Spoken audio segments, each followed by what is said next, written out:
Hola, ¿qué tal, chicos? Espero que se encuentren muy bien. En este momento vamos a hacer un análisis y un estudio muy puntual sobre lo que es la filosofía del epicureísmo, ¿sí? En la videoclase anterior trabajamos lo relacionado con el estoicismo, ¿sí?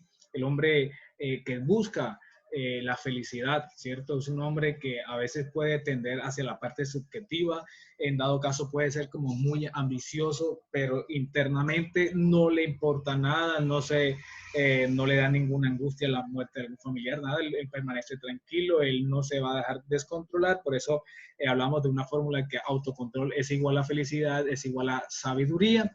Entonces, en este momento nosotros vamos a trabajar la filosofía del epicureísmo, ¿ok? Como observamos en pantalla, ¿sí? Es muy importante, ¿sí? Para los epicureístas, la felicidad como placer, ¿sí? Como placer. En la anterior videoclase hablamos que estos dos no podían estar, no se podían dar, sino que el hombre debe buscar la felicidad y debe tener autocontrol. Aquí en los epicureístas, ¿cierto? Vamos a ver la felicidad como placer, ¿sí? La clave de una vida feliz es acumular la mayor cantidad de placer. Felicidad es igual a placer, ¿cierto? Y reducir al máximo el dolor. Es decir, no puede existir el dolor, ¿cierto? Porque obviamente entre más feliz es cuando hay mucho más acumulación de placer, ¿ok?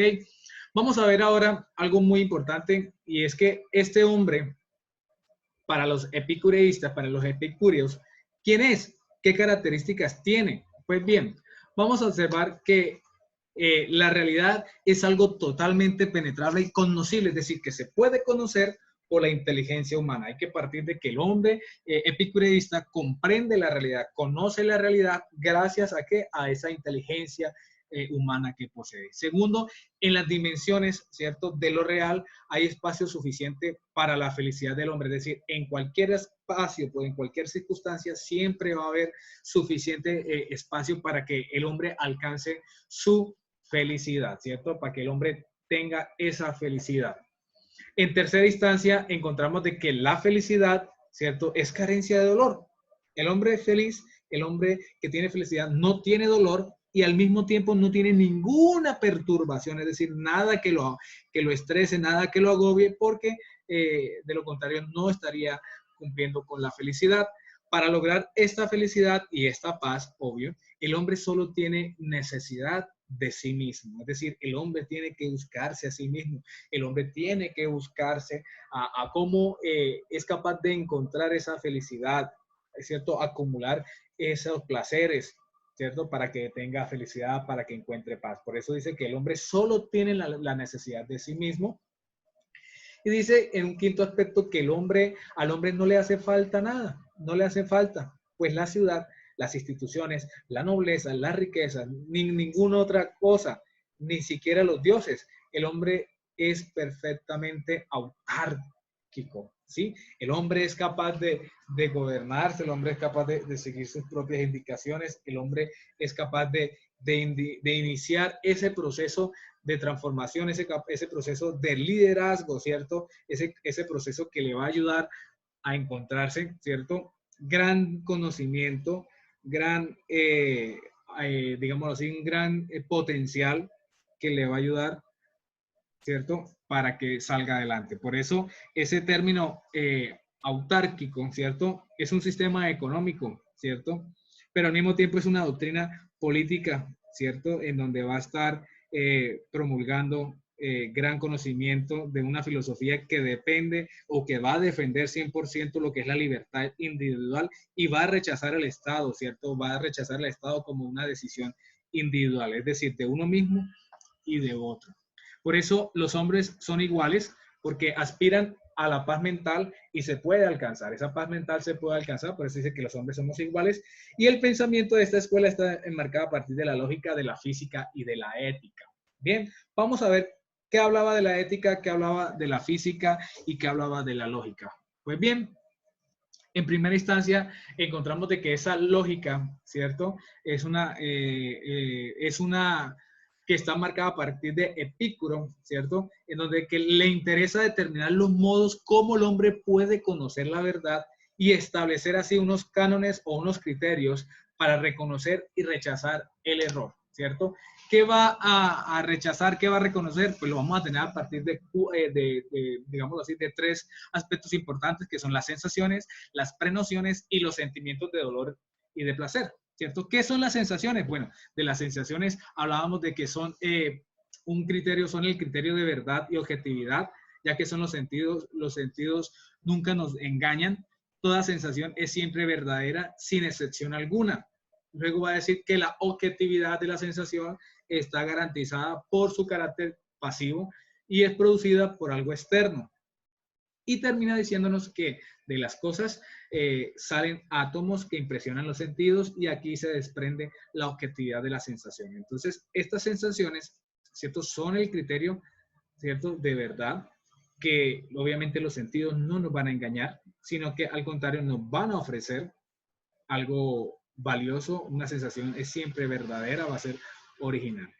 Las pronociones, antes de, prenoción, idea, concepto, una idea antes de, se conoce como la prolepsis, ¿cierto? Son las representaciones mentales de las cosas, es decir, la memoria de lo que nos muestran las sensaciones, ¿sí? Muy de la mano la filosofía de Aristóteles, ¿no? Relacionándola con esa parte del empirismo, de las sensaciones, porque Aristóteles no rechaza el empirismo, sino que lo acepta. Dice que las prenociones están archivadas en la memoria del hombre, que puede hacer uso de las sensaciones aún faltando la presencia física de las cosas, ¿sí? Se puede hacer esa representación, se puede hablar de esas sensaciones porque están archivadas en la memoria, y hablaba de que son el fundamento de la actividad racional. Las prenociones son el fundamento de la actividad racional porque todo razonamiento procede o viene de la sensación, ¿sí? Hablaba del placer y del dolor, son sentimientos del placer y del dolor.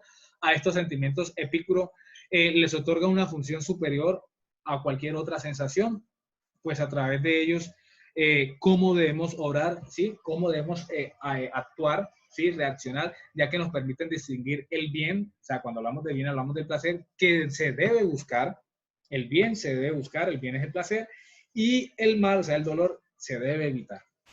El dolor se debe evitar y lo que se debe buscar es el placer, ¿ok? Hablamos ahora de una física del epicureísmo, epicúrea.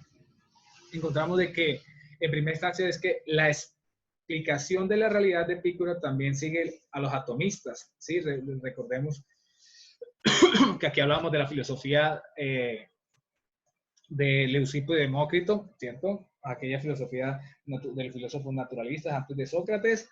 Hablábamos del átomo y del vacío, pero la pregunta en este momento que debemos hacernos es cómo esta física epicureísta enfoca a los átomos y cómo enfoca al vacío. Pues bien, vamos a mirar que en primera instancia cuando habla de átomos, ¿cierto? Van a haber 4 características. La primera, todos los elementos originarios e invisibles de cuya unión procede toda generación y cuya separación se origina la corrupción. Es decir, que en los átomos se van a unir, ¿cierto? Y es prácticamente donde se origina, ¿cierto? Donde hay una generación y en el momento de separarse obviamente va a haber una corrupción, una degradación de lo que estemos hablando. Al mismo tiempo, una segunda característica es que están en permanente movimiento, pero es un movimiento de caída hacia abajo, ¿sí? Hacia el vacío infinito, que ahorita vamos a hablar de ese vacío. En esta caída los átomos están sometidos a posibles desviaciones fortuitas, es decir, a posibles situaciones negativas. Se sigue así una cuarta a algo radicalmente a partir de los eleatas, ¿cierto? Ellos planteaban de que nada nace del no ser, nada nace, nada perece, o sea, todo nace a partir del ser, pero del no ser nada surge, nada nace, nada perece. Pues bien, ahora hablando de las características del vacío, estos señores dicen que no es un no ser absoluto, ¿sí? Sino un espacio o una naturaleza intangible, ¿sí? Intangible es que no se pueda tocar, ¿sí? No es el no ser, o sea, no existe, el vacío no existe, no, es algo que sí está, pero es un espacio o una naturaleza que no se puede palpar, que no se puede tocar. Bien, en segunda instancia, esta física epicúrea nos dice que no hay ninguna inteligencia, ningún proyecto, ninguna finalidad, perdón. Todo es fortuito, y casual, ¿cierto? A eso le llama el clinamen, ¿cierto? No hay ninguna inteligencia, no hay ningún proyecto, sino que todo es fortuito y obviamente todo vendría a ser casual.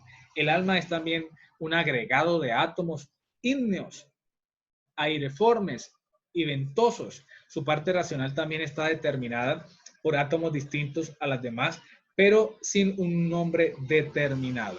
Bien, y una cuarta característica de esta física epicureísta es que los dioses son muchísimos, los dioses son numerosísimos. Viven una vida alegre y feliz, sin preocupación alguna e ignorantes. Por tanto, la vida de los hombres, ¿sí? Lo relaciona con los hombres, hay muchísimos dioses, de una vida feliz, una vida alegre, ¿cierto? Recordemos que el hombre inteligente es aquel que sabe acumular inteligencia, ¿cierto? El bien y carece o evita el dolor, ¿cierto? Más de la mano del placer. Bien, la ética del epicureísta, ¿cómo se maneja? Bien, si la esencia del hombre es material, o sea, alma y cuerpos agregados por los átomos, como veíamos en la diapositiva anterior, ¿sí?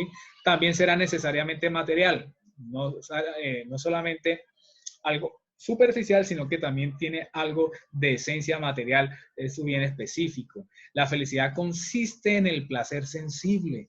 El bien es placer y el mal es dolor. Esta filosofía del epicureísta está indicándonos que tenemos que buscar el placer, ¿cierto? Que tenemos que buscar el bien, ¿cierto? Es acumular el placer y obviamente el dolor es el mal. Toca evitar ese dolor.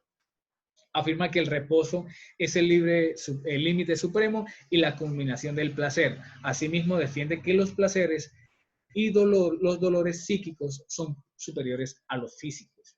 El verdadero placer consiste, según Epicuro, ¿cierto?, en la ausencia de dolor en el cuerpo y la carencia de la perturbación del alma, es decir, la angustia del alma, ¿cierto? No hay angustia del alma, sino que tampoco no hay acumulación de dolor, ¿cierto? Ausencia de dolor, sino que lo que va a buscar es un verdadero placer.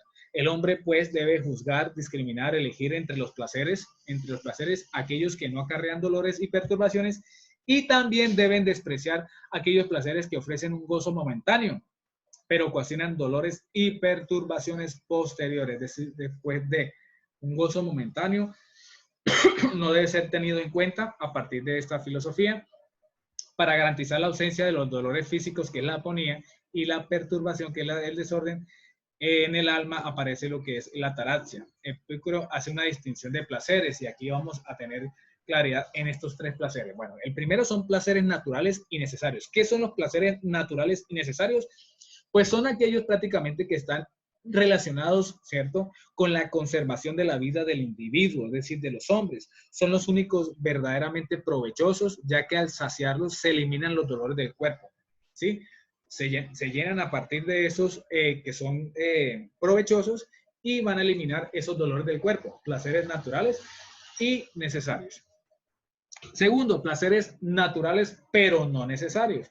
¿Cuáles son ellos? Son todos aquellos deseos y placeres que constituyen las variaciones superfluas de los placeres naturales. Es decir, es necesario, son naturales, pero no son necesarios. ¿Cuáles? El comer, el beber, ¿sí? El vestir, el comer bien, el beber licores refinados, el tomar bebidas finas, ¿cierto? El vestir elegantemente. Es necesario, pero son naturales, pero no necesarios, ¿sí?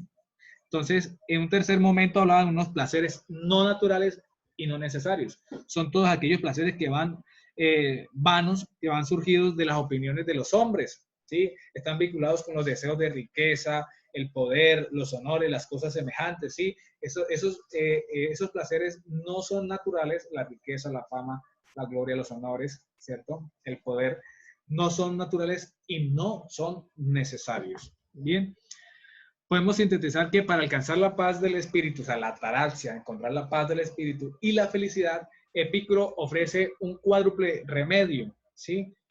¿Cuáles son esas cuatro opciones de remedio a partir de este señor? Bueno, evitar los temores ante los dioses y el más allá. No hay que tenerle temor a los dioses, no hay que tenerle miedo a los dioses, ¿sí?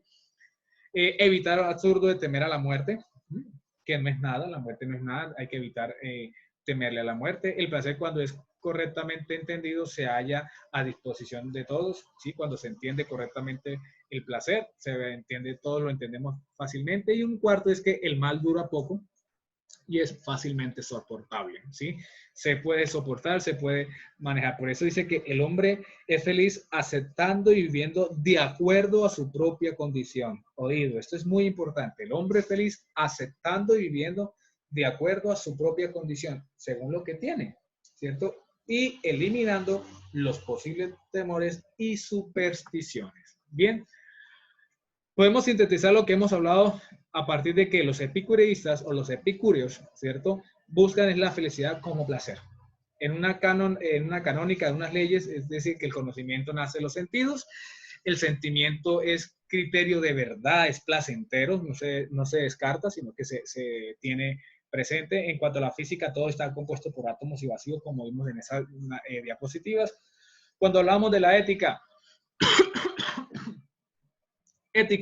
la felicidad equivale al placer y es la virtud, ¿cierto? La felicidad equivale al placer y es la virtud. Autarquía, ¿qué es la autarquía? Es liberarse de las necesidades y del temor a los dioses y al destino y a la muerte. Autarquía, liberarse de esa angustia, de esa presión que hay que tenerle miedo a los dioses, al destino, a la muerte. No, hay una autarquía, ¿sí? Hay que liberarse de eso. Y la ataraxia es la imperturbabilidad del ánimo ante los deseos y las pasiones. Bien, vamos ahora a observar un video que nos va a ayudar, ¿cierto?, a profundizar lo que hemos venido dialogando.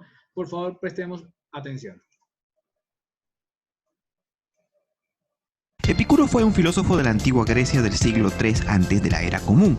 Nació en Samos, pero a los 35 años se estableció en Atenas, donde fundó su escuela llamada El Jardín, una escuela que fue famosa no solo por sus enseñanzas, sino por el cultivo de la amistad, ya que más que un grupo académico de maestros y alumnos, era un círculo de amigos. De ahí se acuñó el término la amistad epicúrea, que hacía referencia a una amistad útil como el cultivo de un huerto y bella como las flores. Y de ahí también surge la explicación para el nombre de la escuela, que era una metáfora sobre el provecho y la belleza.